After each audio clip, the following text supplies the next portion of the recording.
फिर बाद में वोट। बैनर पोस्टर को लेकर ग्रामीणों ने केंद्रीय मंत्री प्रहलाद सिंह पटेल के सामने किया विरोध, चुनावी बहिष्कार की दी चेतावनी। मध्य प्रदेश में आम चुनाव को लेकर आचार संहिता लगते ही नेता सक्रिय हैं, तो ग्रामीण जनता भी अपने अपने क्षेत्र में विकास के मुद्दों को लेकर विरोध कर चुनाव बहिष्कार की चेतावनी दे रही है। लेकिन बालाघाट जिले की लांजी विधानसभा क्षेत्र में ग्रामीण जनता विकास के मुद्दे को छोड़ डबल मनी को अपना मुद्दा बनाए बैठी है। लांजी में भाजपा प्रत्याशी राजकुमार कर्राहे के समर्थन में सभा को संबोधित करने पहुंचे कैबिनेट मंत्री प्रहलाद सिंह पटेल के सामने पीड़ित ग्रामीणों ने विरोध किया, जिसके पश्चात मंत्री प्रहलाद सिंह पटेल को मांगों को लेकर ज्ञापन सौंप दिया गया। बता दें कि लांजी क्षेत्र के विभिन्न क्षेत्रों में लोगों ने पैसा डबल के लालच में आकर पैसा निवेश किया था। ये कारोबार करीब 8 साल चला, लेकिन वर्ष 2022 में पुलिस ने कार्यवाही करते हुए करोड़ों रुपए नकदी बरामद करते हुए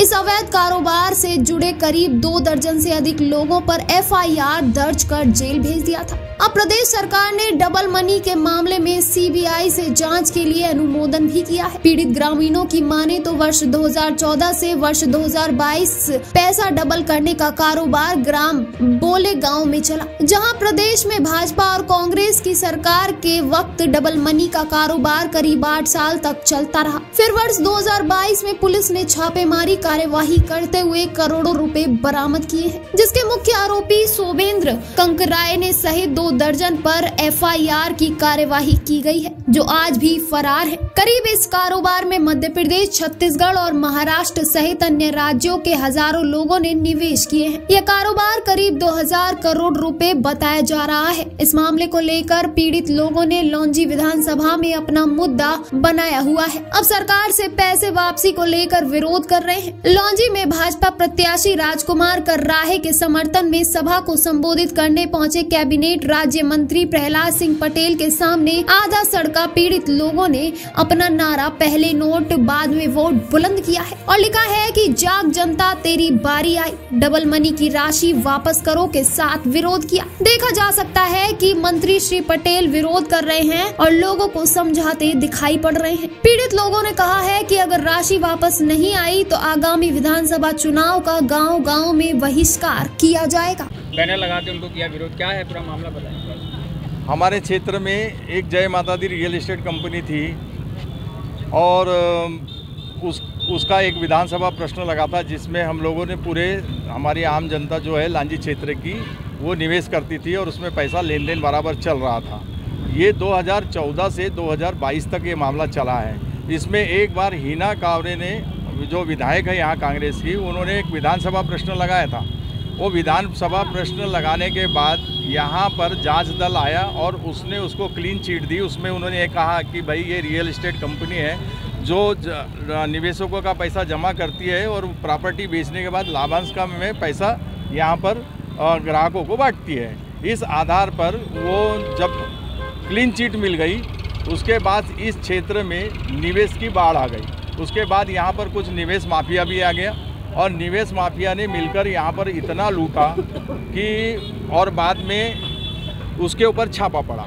और छापा जब पड़ा, छापा पड़ने के बाद पुलिस ने जब छापा मारी है तो उसके बाद लोगों के निवेश के पैसे नहीं मिले।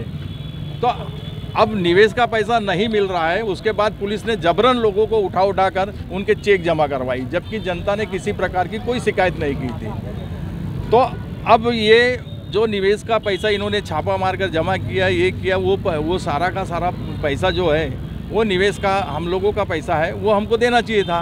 वो अब हमारे को आज तक पैसा मिल नहीं रहा है। जो निवेश की जो राशि थी वो पुलिस में जमा कर ली है, सब कुछ कर ली है।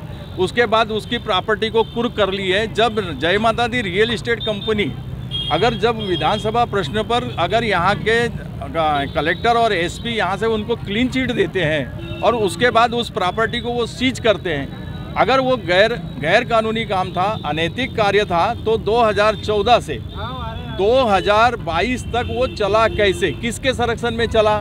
जो अधिकारी, जो नेता, भाई बीजेपी का शासन है और वहाँ पूर्व विधायक रमेश भटेरे का गृहग्राम है, जहाँ पर काउंटर लगाकर हो रहा था। कोई ऐसे चोरी छुपे नहीं हो रहा था, काउंटर लगा हुआ था, काउंटर पर पैसे जमा हो रहे थे। हीना कावरे यहाँ पर कांग्रेस की विधायक है। उसके बाद ये 2022 तक फिर गलत काम था तो कैसे चला?